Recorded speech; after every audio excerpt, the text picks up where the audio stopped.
After becoming the Empress, my favorite pastime was arranging marriages for my ministers. The Prime Minister's only son, towering at 8 feet, with both looks and talent of the highest order. Someone so exceptional, I betrothed him to my wet nurse.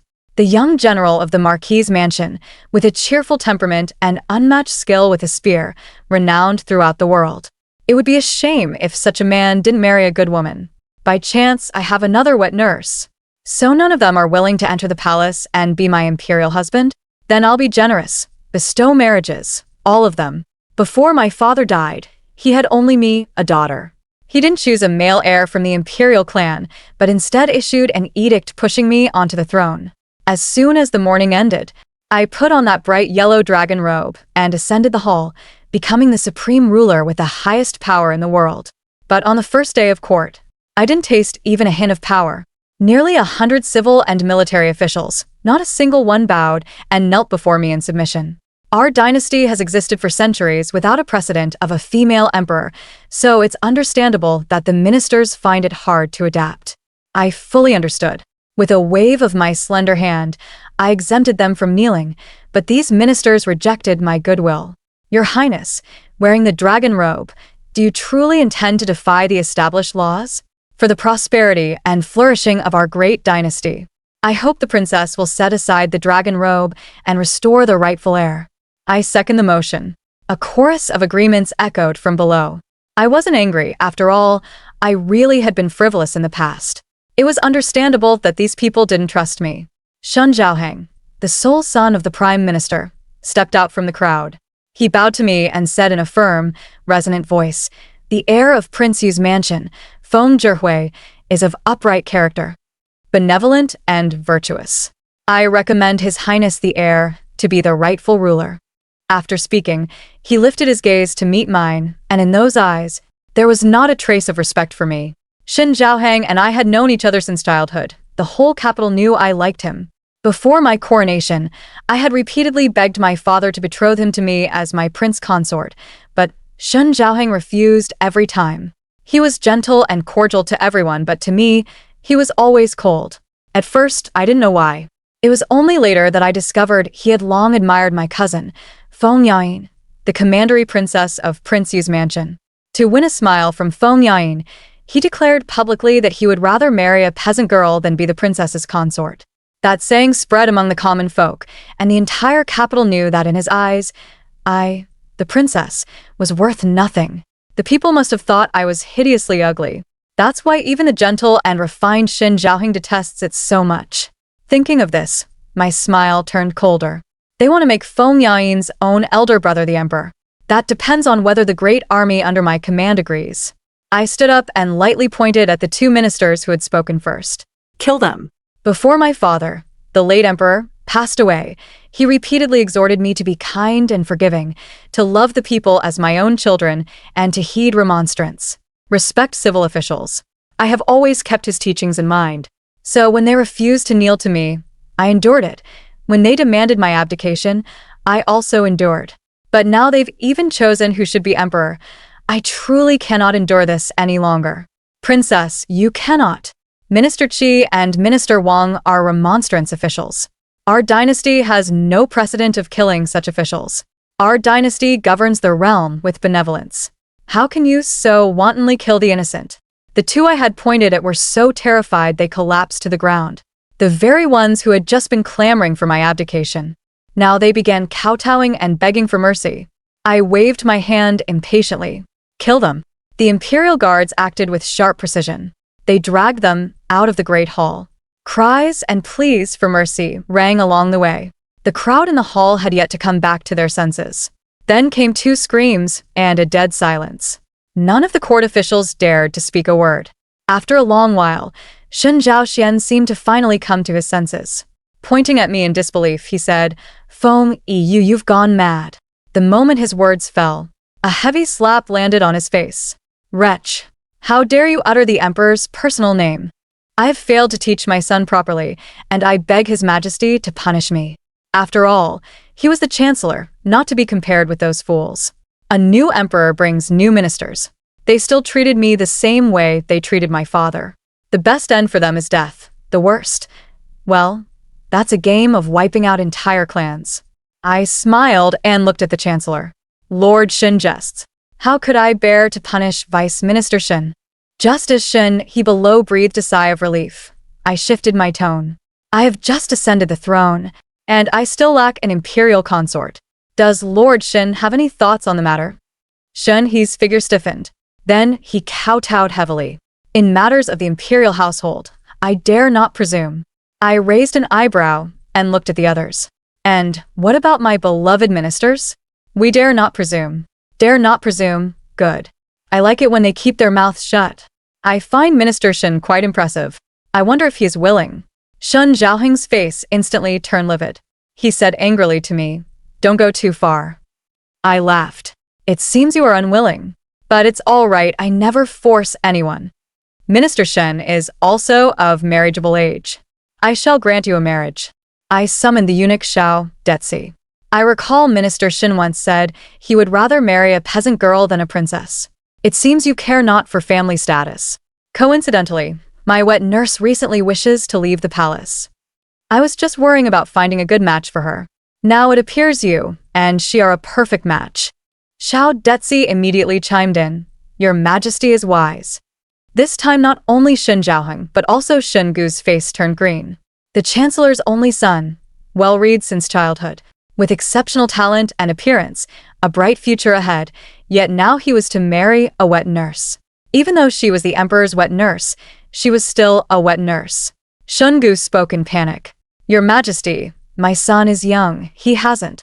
Before he could finish, I raised my hand to interrupt. I share a deep bond with my wet nurse. Shen Xiang, you must treat her well when she marries into your Shen family in the future. An imperial golden word cannot be taken back. Shen Gu knelt on the ground. His voice carried a hint of gritted teeth. Thank you, Your Majesty, for bestowing this marriage. As for Shen Zhaoheng, at this moment, he was completely dumbfounded. I adjusted my robes. Imperial yellow truly is dazzling, such a striking and brilliant color. It should have been worn on me long ago. It looks good, suits me well. After leaving the Mingda Hall for the morning court session, I went to the Spirit Hall. In our dynasty, filial piety is paramount. No matter what, appearances must be maintained. The late emperor's death was rather unseemly. An old man past 70, still suffering from a stroke brought on by excessive indulgence. But such a death is hardly unprecedented within the imperial family. The emperor arrives. Xiao Detzi's shrill voice cleared the way for me. Upon hearing of my arrival, the previously silent Spirit Hall erupted once more into sobs. According to our dynasty's regulations, all consorts without children must be buried alive with the deceased. The late emperor had few offspring. The list for sacrificial burial filled more than 10 sheets of paper. To prevent the old man from facing retribution below, I tore the list to shreds. All the consorts bowed deeply to me in great reverence. In their eyes, I was no different from a second parent. I waved my hand, signaling them to withdraw. Taking the incense and candles from Xiao Detzi, I casually stuck them into the incense burner, bowed 3 times to the old man's spirit tablet. Then I turned my gaze to the Empress Dowager kneeling at the front. I said mockingly, Mother, he's already dead. Why keep putting on this act? Hearing my words, the Empress Dowager finally opened her eyes. Unfilial daughter. Looking at her hate-filled eyes, I suddenly smiled. If anyone wanted to stop me from becoming emperor the most, it would be my own birth mother. Before the emperor took his last breath, he called me to his bedside. To be honest, a sovereign's thoughts are truly hard to guess. I was already prepared to stage a rebellion, but the throne fell right into my lap. I was quite pleased by this. But unfortunately, if I was happy, it meant some people were bound to be unhappy. Foremost among them was my mother, the Empress Dowager. Her face turned pale before the emperor had even breathed his last, and she sent a carrier pigeon to the Prince of Yu. As for this imperial uncle of mine, I've never understood what charm he has that makes my mother so infatuated. She wouldn't even go along with her own daughter becoming emperor, such a good thing. But pigeons aren't faster than arrows. All the dozen or so pigeons she released were thrown back in front of her by me. I held the unsent letter in front of her and shook it. Immediately raised troops? Usurp the throne? Mother, are you trying to usurp my throne? That was the first time she truly saw me as her daughter, the daughter she had never cared for or loved, left to fend for herself in the deep palace. Now that I was emperor, there was no need to keep up the act. Overnight, half of my mother's palace staff disappeared. I killed all the trusted confidants she and Prince Yu had painstakingly cultivated. Blood flowed like a river in the Phoenix Palace. My mother completely fell apart. I consoled her. Look on the bright side. At least you're still alive. That only made her break down even more. She thought I was going to kill her too. Well, I did have that idea. I exempted the imperial consorts from sacrificial burial. Father's journey to the underworld would inevitably be lonely, but after thinking it over, I felt the time wasn't right. Father's funeral rites had already drained my treasury. If mother were to die now, that would be disastrous. Your Majesty, Prince Yu is waiting outside the hall. Hearing the name Prince Yu, my mother immediately stood up. Seeing her reaction, I raised an eyebrow. Let him in. The Empress Dowager's face changed drastically. She shouted at me, "Don't go too far. Why did you summon him here?" "I am truly innocent, mother. You and royal uncle haven't seen each other for so long. Surely you miss him. I called him here to see you. How is that going too far?" Before my mother could say anything more, Prince Yu was led in. "Your subject pays respects to your Majesty, the Empress Dowager. This royal uncle of mine is much cleverer than my mother." He performed a full set of formal bows. Without my leave, he kept kneeling on the ground. After he had knelt for a long while, the Empress Dowager could not help but speak. "Feng Yi, tell your royal uncle to rise." Only then did I hurriedly say, "Royal uncle, please rise quickly. I'm not quite used to things yet after the coronation." "Royal uncle won't hold it against me, will he?" That old thing lifted his eyelids. He said respectfully, "Your subject would not dare." My mother stared at him with a look of pity in her eyes. It felt like if I were not present, she would have asked him if his legs hurt from kneeling. Even though I had long heard of their past affairs, it still made me sigh that this word, love, truly brings deep harm. In her youth, my mother was deeply in love with Prince Yu, but unfortunately, my father fell in love with her at first sight and forcibly took her into his harem. It was thought that this would end their affair, but no one expected that they would conduct a secret relationship within the palace. To protect my mother, all the sons of the Chu clan voluntarily requested to guard the borders, vowing never to return until death. A family of generals, yet in the end, they were stripped even of the right to return to the capital. But the Chu clan was not without strategy. The emperor had few heirs at the time, with only 2 sons from concubines and me, a princess. If my mother gave birth to a prince, then according to the empire's policy of establishing the eldest son of the empress, he would have an 80% chance of being named crown prince.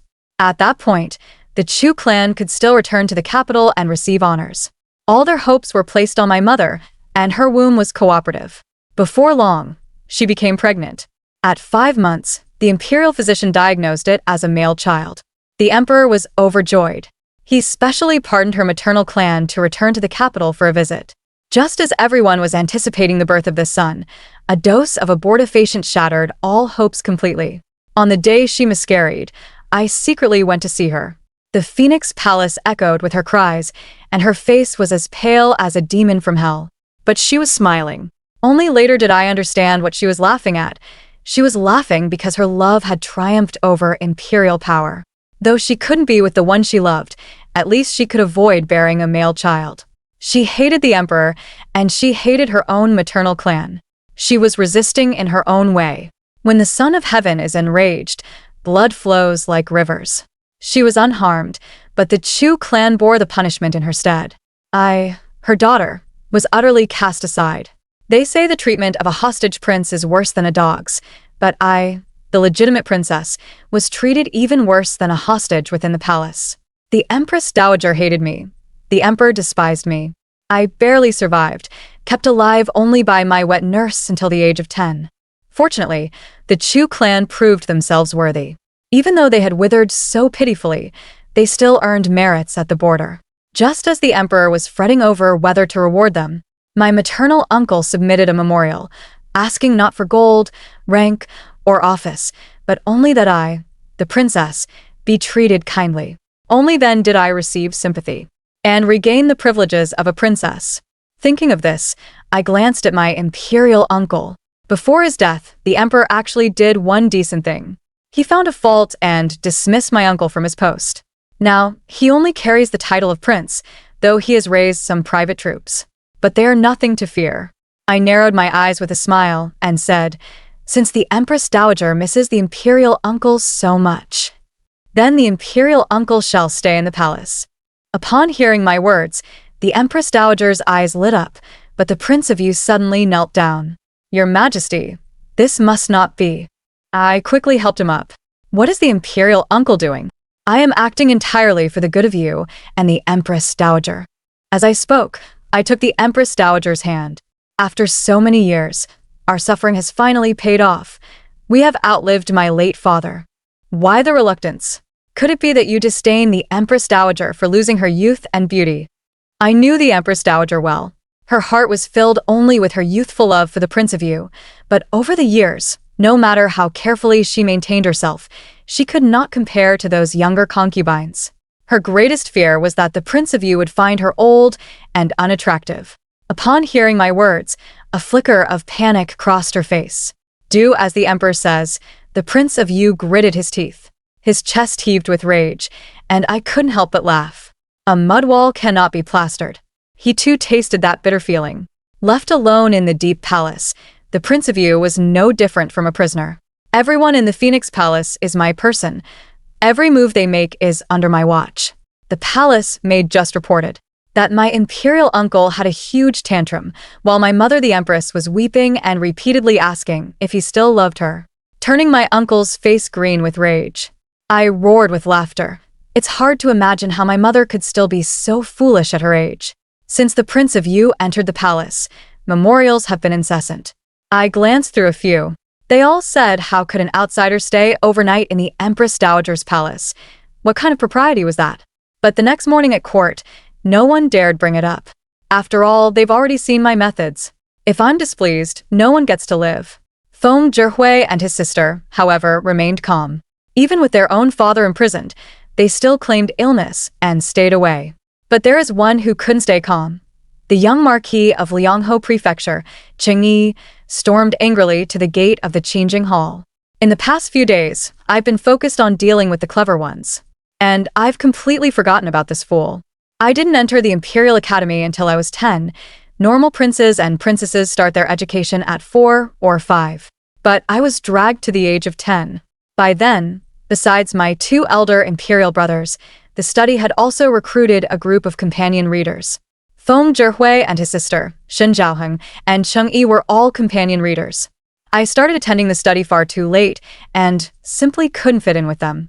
Father Emperor was so kind to his subjects that he indulged them, so these companion children never took me, an unfavored princess, seriously. Feng Yi was talented and beautiful, and she was almost the same age as me.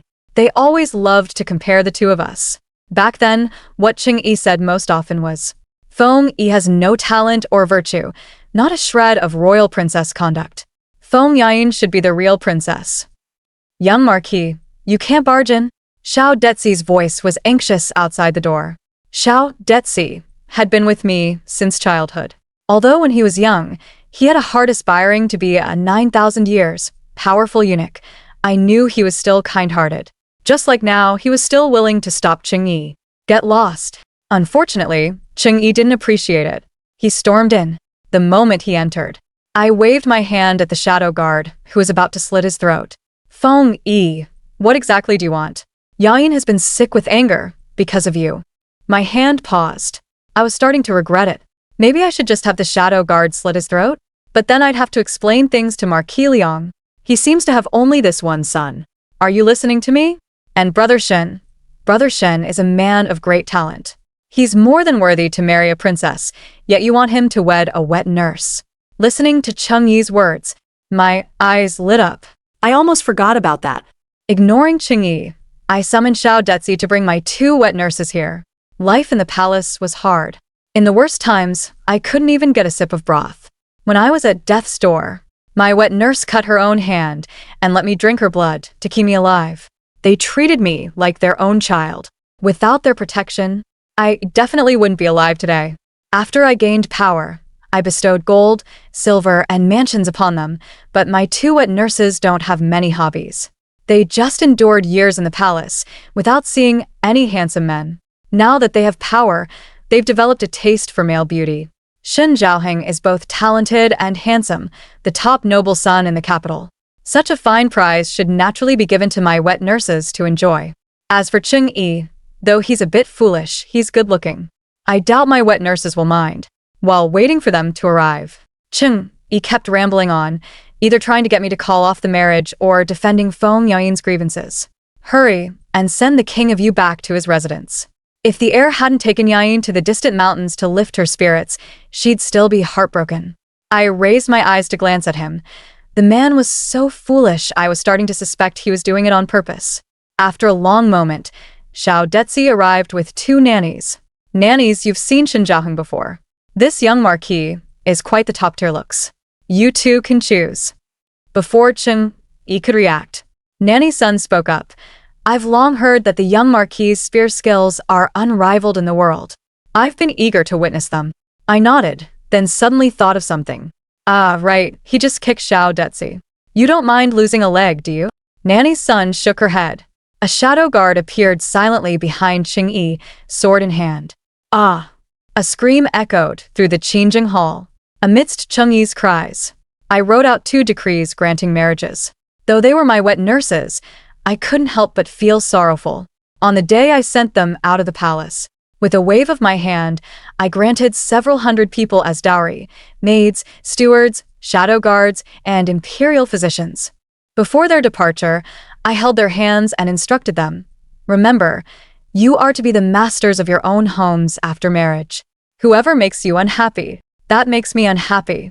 The 2 matrons showed no trace of sadness on their faces and set off joyfully for their marriages. While we were delighted, the chancellor's and marquis's mansions were not. Almost all court officials attended the wedding feast, yet even now, countless people found it utterly absurd. Initially, Shen Zhaoheng and Feng Yi would rather die than comply, but they dared not die. Death would be defying an imperial order. I could imagine how Chancellor Shen and Marquis Liang persuaded their sons. Just marry them and enshrine them at home. No need to see or touch them. But their plans were doomed to fail. My 2 wet nurses had plenty of strength and methods. No sooner had this matter been settled than the 2 in the Phoenix Palace started making trouble again. Feng Yi returned to the capital alone, while Feng Zhihui remained in Yuanshan. After receiving news from Feng Yi, my people searched Yuanshan. Yuanshan is a location with many cliffs. A good hiding place. They did gather some private soldiers, not many, but well-equipped. After Feng Yi returned to the capital, she found a way to send a message to the Prince of Yu. I looked at the intercepted letter and couldn't help raising an eyebrow. This is an attempt at rebellion. The letter said Feng Zhihui was planning to raise troops in Yuanshan, but the information came too easily. To test its authenticity, I summoned Feng Yi to the palace. After not seeing her for days, Feng Yi still had that aloof demeanor. Even though I've now ascended to the supreme position, there was still a hint of disdain in her eyes when she looked at me. Seeing this, I said nothing. Doesn't she have pride? Well, let's talk after that pride is worn away. Feng Yi was skilled at playing the qin.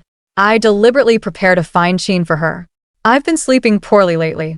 Cousin, play the qin to help me sleep. She gritted her teeth and knelt before the qin with an air of humiliation.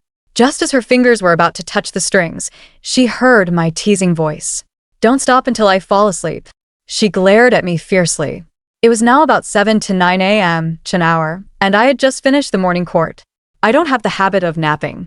It would be about 10 hours before I went to sleep. That meant she would have to play for 10 hours. Listening to her zither music lifted my spirits. Feng Yi truly lived up to her reputation as the top talented woman in the capital. Her skill on the zither surpassed even the court musicians. After hearing 2 pieces, I ordered the palace maid to keep an eye on her and let her continue playing. I then got up and headed to Fengwan Hall. Before I even entered, I could hear my mother the Empress's cries. What are you so eager to go out for? Are you still hung up on those little sluts in your residence? Prince Yu's voice was icy cold. What nonsense are you talking? I just want to go see Yain. I don't care. I've finally got you alone, you can't leave. Her hysterical sobbing came to an abrupt halt with the announcement of the Emperor arrives. I strode into Fengwan Hall. Compared to my weeping Empress mother, I was more curious about Prince Yu's expression. The moment I saw him, I couldn't help but burst out laughing. Uncle Royal, what happened to you? Didn't get enough rest. Prince Yu is already past 50, and though he kept himself well, he was still getting on in years. Now, worn down by my mother's antics, he had dark circles under his eyes and pale lips. Hearing my teasing, his expression grew even more grim. He snorted, "Your Majesty, may I be permitted to leave the palace now?" As soon as leaving the palace was mentioned, the Empress Dowager grew anxious. "I will not allow you to leave," she said. A flash of exasperation crossed the Prince of Yu's face. Fools are truly useful no matter which side they're on, enemy or ally. "Uncle, I came today precisely because I feared you might be too homesick. So I summoned Yayin to the palace as well." Upon hearing that Feng Yi was also present, that old fellow clenched his fists tightly. "What does your Majesty mean by this?" Xiao Detzi answered for me. "His Majesty has had trouble sleeping today. So, he specially summoned Feng Yi to play the zither to help him sleep." The Prince of Yu's face showed a probing look. I smiled and said, "Uncle, you help the Empress Dowager sleep, and your daughter helps me sleep. If word of this gets out, it would be quite a tale, wouldn't it?" "You." His face turned green with anger at my words. To prevent that old fellow from literally dying of anger at my hands, I left Feng Wan Hall first. On the way back to the Hall of Diligent Governance, I pondered the Prince of Yu's reaction. His attitude seemed flawless, but it was all too easy, whether it was the private troops in the distant mountains or the treasonous letters. Everything came too easily. Knowing that old fellow as I do, raising an army to rebel is not his style. The troops he has raised number at most 10,000. Compared to the imperial forces in the capital, it's like an ant trying to shake a tree. My mother the Empress is foolish, but he is not stupid. There is only one possibility for doing this. His goal is not rebellion itself. I had Xiao Detzi deliver a secret decree. Since he has already set the stage, I might as well step on and sing a duet with him. By the time I returned to my bedchamber, it was already dark. Feng Yi's fingers were blood red, her face pale, yet she gritted her teeth and kept playing the zither. When she saw me enter, she seemed to be stubbornly competing. She played even harder. Fool. Even if her fingers were completely ruined, what does that have to do with me? The palace made open the letter delivered by two matrons from outside the palace. I glanced at it, then waved at Feng Yi. "Cousin, stop playing. It sounds terrible. Come help me read what's on the letter." Hearing my words, Feng Yi looked as if she had been greatly insulted. She bit her lip and walked up to me. The words on the letter came into view. She stared at it in disbelief. "Nian, Shen Zhaoheng and Madame Shen have already consummated their marriage." After that, Shen Zhaoheng stayed overnight every single day. Midway through the recitation, her tears burst forth. "Feng Yi, you've gone too far." Slap. Before she could finish, my close confidant slapped her across the face. Feng Yi had been pampered all her life, delicate and frail. That one slap sent her tumbling to the ground. I stood up, stepping on her bloody, mangled fingers. "Ah!" A scream tore from her throat. I curled my lips into a smirk. "Cousin, you call this going too far? I don't think it compares to how you indulged those noblewomen into making me bark like a dog. Now that was truly going too far." Feng Yi fainted. I ordered someone to splash her awake. I bandaged the wounds on her hands, then forced her to keep playing the zither as I stared. Only after I fell asleep did I let her stop. The next morning, as soon as the palace gates opened, I had her released from the palace. Torturing her was indeed great fun. But now is not the time. Having suffered such humiliation, she will surely go to Xin Zhaoheng and Feng Yi to pour out her grievances. Feng Zhihui also doted on this younger sister. When people are enraged, they inevitably do foolish and irrational things. They wouldn't dare to show off in front of me anymore. However, that didn't stop them from daring to rebel. For the safety of the two wet nurses, I ordered them to return to the palace for a short stay. It was about what I expected. On the third day after Feng Yi left the palace, Yuan Shan had a mutiny. This was completely different from the timing written in the intercepted letter. Feng Zhihui led his private troops to take over the county town overnight, launching a mutiny under the pretext of cleansing the sovereign's side. This uprising of his did rally many court ministers who believed that women should not ascend the throne. During the morning court session, half of the officials were absent. Prime Minister Shen and Marquis Liang also requested leave.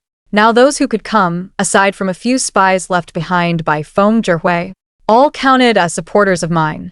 The ministers below were arguing fiercely over whom to send to suppress the rebellion. The court had no capable generals. My father had valued civil over military affairs for years. This led to a severe imbalance in the ratio of civil to military officials. Apart from the Chu clan guarding the borders, the military officers in the capital were all low-ranking officials below the 4th rank. Whenever the topic of who should lead troops to suppress came up, they all became turtles pulling in their heads. I flew into a great rage. Finally, he promoted a previously unknown minor official by 4 ranks and appointed him as Grand General of the Armed Forces. Although the civil officials had objections, at this time they could say nothing. After settling the general, they then argued over troops. The national army only had so many. The border was unstable. The standing border garrison alone numbered 300,000 troops. The rest were dispersed across various regions, and in total, there were fewer than 100,000 soldiers stationed near the capital. These 100,000 were the assurance of peace in the capital, but Yuanshan was not far from the capital, making it most suitable to mobilize the capital's troops. The closest other troops would take 5 or 6 days to reach Yuanshan. The civil officials split into 2 factions. One believed the capital's troops should not be mobilized. The other believed the rebel army was only 10,000, so mobilizing the capital's troops was harmless. After arguing to the end, I issued an edict deciding that He Lianqing would lead 90,000 troops from the capital to suppress the rebellion, leaving only 10,000 in the capital. The army moved slowly and took 2 days to reach Yuanshan. He Lianqing sent a report that Feng Yi had closed the city gates and locked the city, showing no intention to engage in battle. I sent a secret edict, telling him not to worry. Since Feng Yi would not come out, then just besiege him. The real battlefield is not at Yuanshan. Recently, many more people have appeared in the capital.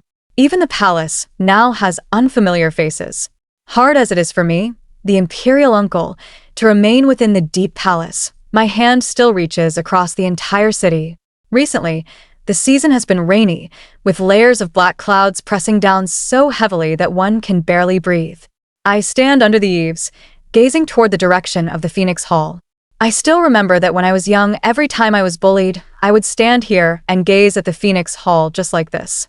Nanny's son said, "No mother would not love her own child. The Empress Dowager loves me, just in the wrong way." I believed her words without a doubt. No mother does not love her own child, but she is not my mother. Shout Detsi, bring my sword. Tonight, blood is destined to flow like a river.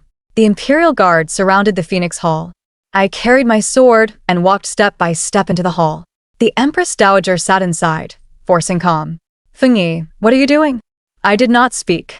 I waved to the Imperial Guard.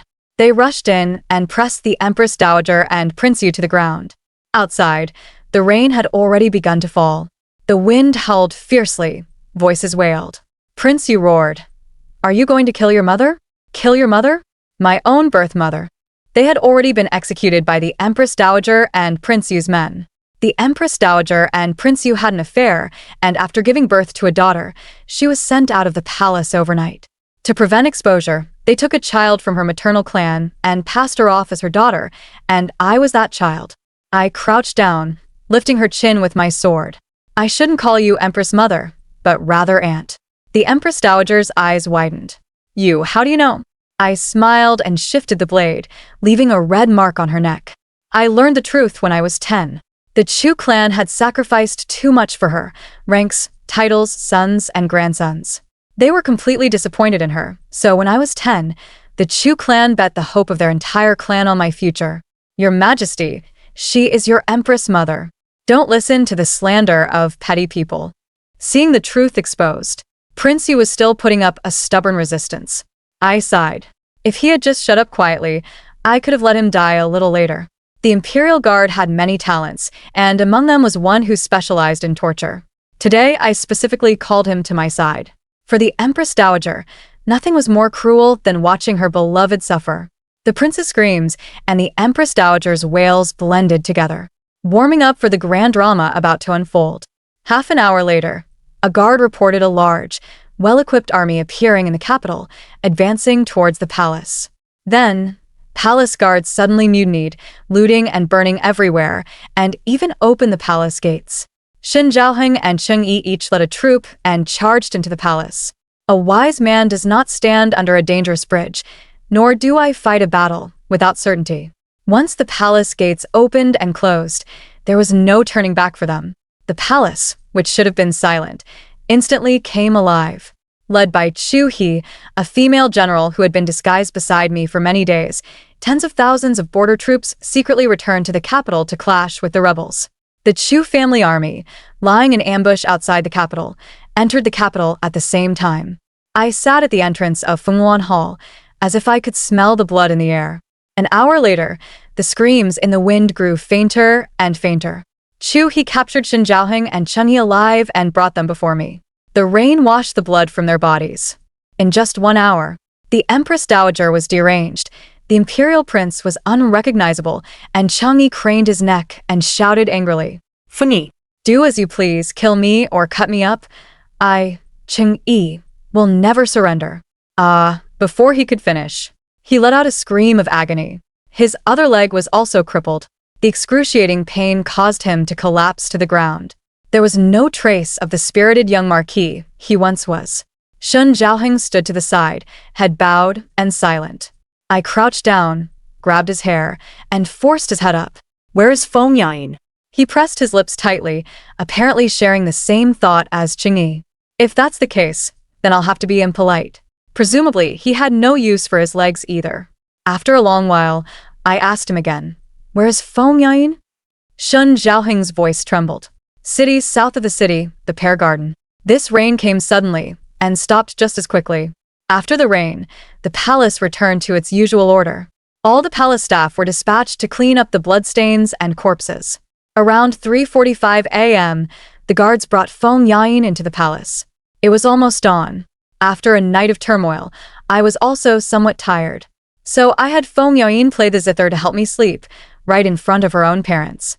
By 5 a.m., news came from Yuanshan. He Lianqing was attacking Yuanshan. Feng Zhihui died on the spot, pierced by 1,000 arrows. Upon hearing this, Prince Yu spat out a mouthful of blood. He lay on the ground, mumbling incoherently. But I could feel his despair, just like my own despair back then. The Empress Dowager had already collapsed, huddled in a corner muttering something incessantly. I had Xiao Detzi help me change into the dragon robe. It was time for the morning court. The sky was fully bright. The 100 officials paid their respects, but I sat on the dragon throne with my eyes closed in rest. None of them dared to speak. When the time was about right, I slowly opened my eyes. "My dear ministers, you must have heard the commotion last night. I have a list here. Those on it are all accomplices of the rebel prince." Xiao Detzi took the list and read it aloud. Among them were several ministers from the court, who collapsed in fright upon hearing their names. However, the list also included 2 people unrelated to Prince Yu's rebellion. He was a notorious corrupt official, so it was the perfect time to seize their assets. Otherwise, who would compensate me for last night's losses? After dealing with these people, the court officials were all paranoid. A slap should be followed by a sweet reward, but the slap goes to outsiders and the sweet reward to family. I generously ennobled over a dozen generals of the Chu clan, and pardoned the Chu clan to return to the capital. Since I was 10 years old, I swore that the road for the Chu clan to enter the capital would be paved by me, Feng Yi myself. Now it's a complete success. With some gone, others must take their place. I opened special imperial examinations to recruit talents from all over and established women's examinations and military examinations. During my reign, I will never allow the neglect of military affairs in favor of civil matters. A new emperor brings new ministers. The court is about to undergo a great change. Prince Yu died before he could be beheaded. On the day he died, the Empress Dowager was briefly lucid. I saw her for the last time and asked about something even the Chu clan has never been able to figure out. Is romantic love really that important? Important enough to forsake family honor, ignore parents' lives, and involve countless innocents? With tears in her eyes, she looked up at the sky, but her face held no regret. If there is no love, then this life is too hard to endure. I slit her throat, now it's not. I focus on the people's livelihood.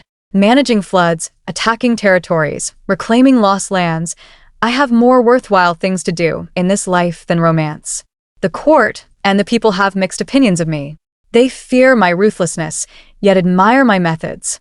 I care not for the world's judgment, whose path to becoming emperor is not strewn with corpses. What I aim to be is a wise ruler for the ages, not a benevolent one who is useless except for a good name. End.